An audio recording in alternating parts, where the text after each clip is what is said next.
You want a leader that's going to lead? Look at the record. Look at who's been with you. Look at who's had the courage to speak out and hand to the President of the United States a speech and say, this is a speech you must give. I've led, and I'm prepared to lead.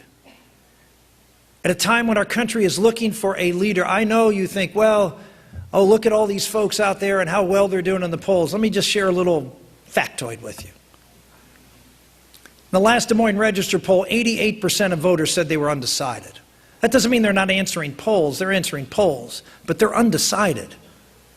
In the last race in Iowa, 50% of the people who voted in the Iowa caucuses decided the last 3 days.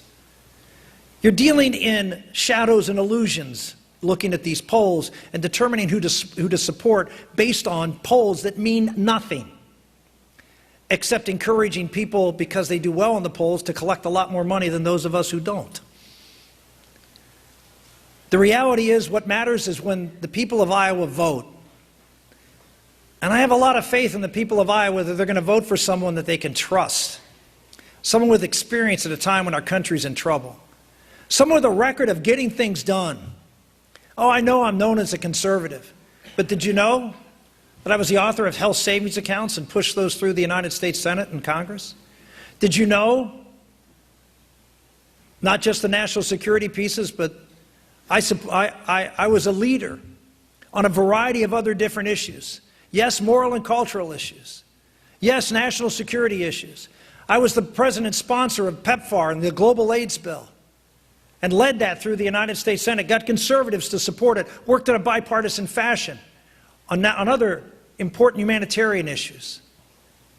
I worked on a variety of different tax issues, and of course the most important thing that I accomplished was I was the lead sponsor and author of welfare reform. Yes, the bill that did exactly what every candidate for Congress, or every candidate for the Senate, every candidate for president says who's a Republican. We need to take programs, we need to block grant them, send them to the states, we need to cap the amount of money, we need to require work and put time limits. I did that. And I did it with a Democratic president, and we got 70 votes in a Congress that only had 54 Republicans. How do you do that? You lead. You don't make every crusade about you.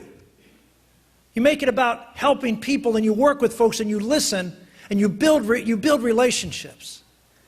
I fought Barbara Boxer harder than probably any two people ever fought on the floor of the Senate on issues dealing with abortion.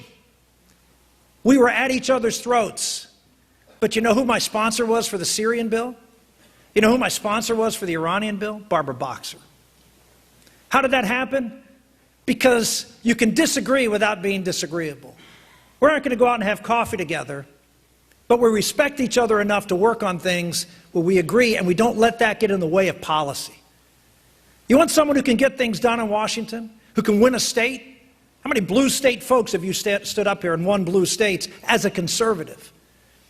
And let's make no doubt about it, whoever the Republican nominee is, they're going to be tasked as the most conservative person ever to run. It doesn't matter who it is. How about having someone who's actually a conservative who's usually defending those positions in a state and winning it twice?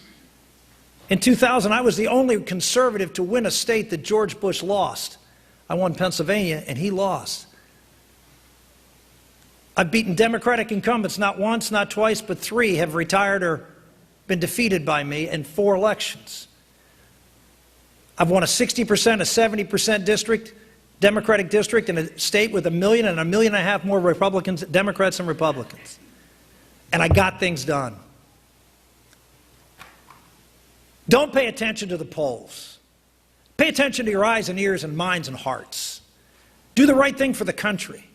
You want to lead? Is that what you're here to do, or are you here to follow? You're here to lead? Then lead. Find the person who is the right person to take this country's challenges on and make a difference in Washington, and then do something about it.